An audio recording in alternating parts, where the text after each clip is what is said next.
एक मुलाकात ऐसी शख्सियतों के साथ जिन्होंने दिया है अपने जीवन को एक नया मुकाम। रूबरू कराएंगे ऐसी कुछ हस्तियों के साथ एक खास शख्सियत के साथ मुलाकात। जयदेव पटेल के साथ नंबर 1 इंडिया न्यूज। नमस्कार व्यूअर्स, मैं जयदेव पटेल और आप देख रहे हैं नंबर 1 इंडिया न्यूज। आपका एक बार फिर स्वागत है एक खास शख्सियत के साथ मुलाकात प्रोग्राम में। आज हम बात करेंगे नारायण शाकाहारी उर्फ भोले बाबा, जिनकी तरफ से एक कार्यक्रम किया गया था हाथरस में और 100 से ज्यादा लोगों ने अपनी जान गंवा चुके थे, लेकिन वो सामने नहीं आए। अब उनकी तरफ से उन मशहूर वकील एपी सिंह उनकी पैरवी करेंगे। इसमें क्या कुछ बातें उनसे की गई है और क्या कुछ तथ्य सामने एपी सिंह के रखे गए हैं बाबा की तरफ से, इन तामुद्दों बात करने के लिए हमारे साथ खास सम्मान है doctor AP Singh. AP Singh ji, आपका बहुत स्वागत है आज हमारे प्रोग्राम में। जी डॉक्टर एपी सिंह जी, आपसे मेरा पहला सवाल है कि बाबा से आपकी कब बात हुई, क्या बात हुई और क्या उनकी तरफ से मैसेज आपको दिया गया है? नारायण शाकाहारी ने बड़ी दुखद और व्यथित स्थिति में है और कहा इस बात को कि जो मृतकों के परिवार के साथ संवेदना है, शोक संतप्त परिवार के साथ, और जो इंजर्ड है वो जल्दी सही हो, स्थिति रिकवर हो, परमानेंट डिसेबिलिटी ना हो किसी के साथ, ये सब है। और कानून में विश्वास कर रहे हैं। शासन प्रशासन जो भी कर रहा है उसमें साथ के साथ साथ जो एजेंसी उन पर भरोसा है। लेकिन ये घटना इतनी दुखद करने वाली है जिसके आधार पर अपने ही लोगों के खिलाफ एफआईआर हुई। डॉक्टर एपी सिंह जी, अगर बाबा को इतनी चिंता है, सारी चीजें जैसे आप बता रहे हैं, तो फिर बाबा भाग क्यों रहे हैं? क्यों भागते फिर रहे इधर उधर, क्यों सामने नहीं आ रहे? बात कर रहे हैं तो सामने भी आएंगे, बात कर भी रहे हैं और वो सामने भी आएंगे। और सब कुछ बिल्कुल कानून में विश्वास करते हैं, लॉ अबाइडिंग सिटीजन है और कानून संविधान में विश्वास करते हैं। उन्होंने जीवन भर शुचिता का जीवन ग्रहण किया है, इसीलिए बिना किसी लोभ लालच के उनके सत्य के साथ और मानव मंगल मिलन सद्भावना समागम में कोई डोनेशन, कोई दान पात्र, कोई चढ़ावा किसी तरह का नहीं कभी हुआ। और इसीलिए वो बहुत चीजों से अलग रहे, अलग तरह का जीवन जिया। चाहे आजकल आप देखते हैं सोशल साइट्स हैं, उनके पास कोई social media, YouTube, Facebook page, LinkedIn, Twitter, Instagram, ये सब कुछ नहीं रहा। और मानव मंगल मिलन सद्भावना समागम के द्वारा मानवता भाईचारा और मानवता भलाई के लिए सदैव काम किया है उन्होंने, और उसके आधार पर चले। डॉक्टर एपी सिंह जी, लेकिन जैसे आप बता रहे हैं उनको संवेदना है, चिंता है, तो एक आपकी तरफ से मैसेज पहुंचाना और एक खुद का सामने आकर के कहीं ना कहीं संवेदना व्यक्त करना, ये बहुत बड़ी बात होती है। दोनों काफी कुछ डिफरेंटेज भी होते हैं, तो ऐसा क्यों नहीं कर रहे बाबा कि खुद सामने आकर के वीडियो जारी कर दे या खुद सामने आकर के चीजों को कहीं इस तरीके से पेश करें? वो भी होगा आपको भी पता चलेगा। भी वो मना स्थिति होती है, व्यथा होती है, जिसने अपने ही परिवार के लोगों को खोया है। जो संगत थी वो मानवता भाईचारे भलाई के लिए कार्य करने वाले परिवार थे, बहनें थी, बेटियां थी, माएँ थी, परिवार के लोग थे, सभी उनके साथ मना स्थिति बहुत वैसी हो जाती है। लेकिन फिर भी सब धीरे धीरे संभल रहा है। मैं कल अलीगढ़ के हॉस्पिटल में भी गया, हाथरस भी गया, सिकंदराबाद भी गया, घटना स्थल भी गया, मैनपुरी भी गया।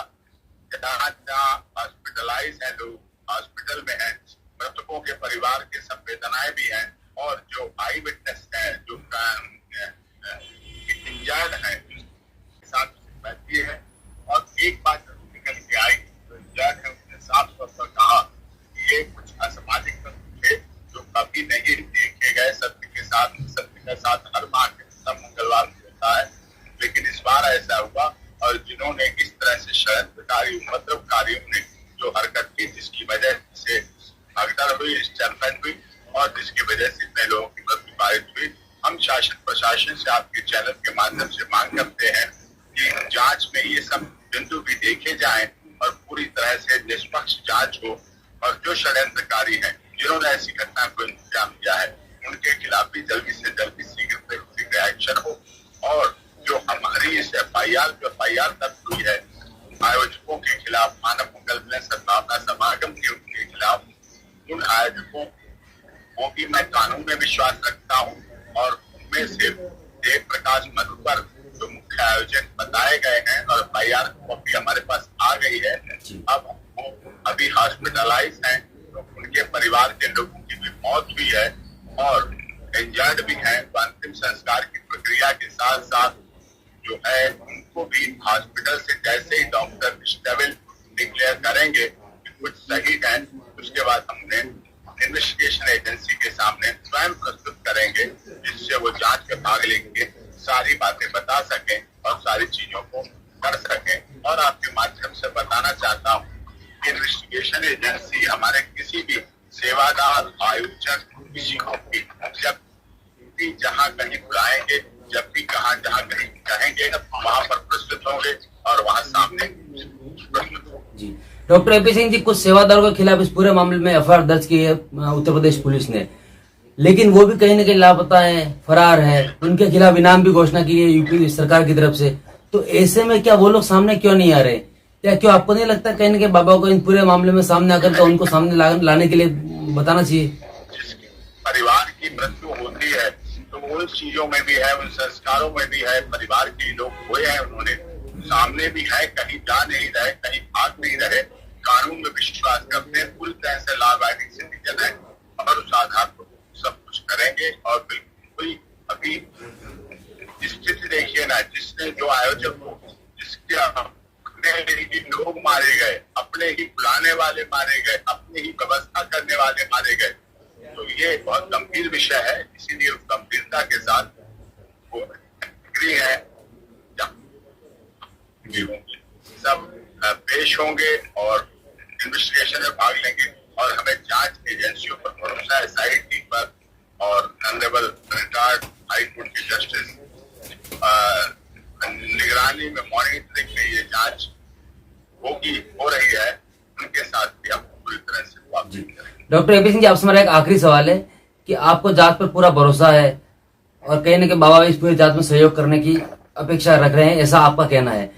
लेकिन क्या अगर उत्तर प्रदेश पुलिस बाबा को अगर जांच के लिए बुलाती है, उनका नाम कहीं सामने आता है किसी भी रोल में, क्योंकि गलतियां डिपार्टमेंट से भी हो सकती है, प्रशासन से भी हो सकती है और बाबा के और उनके आयोजक की तरफ से भी हो सकती है, तो ऐसे में क्या बाबा सामने आकर के जांच में सहयोग करेंगे? जो भी जांच एजेंसी होगी, जिसको भी जहाँ बुलाएगी वहाँ वो प्रस्तुत होंगे और उस जांच में भाग लेंगे और उसके सामने अपीयर होकर जांच में भाग लेंगे। कोई उसमें इस तरह की बात नहीं है। डॉक्टर एपी सिंह जी, आपने हमारे लिए समय निकाला, उसके लिए आपको बहुत बहुत धन्यवाद।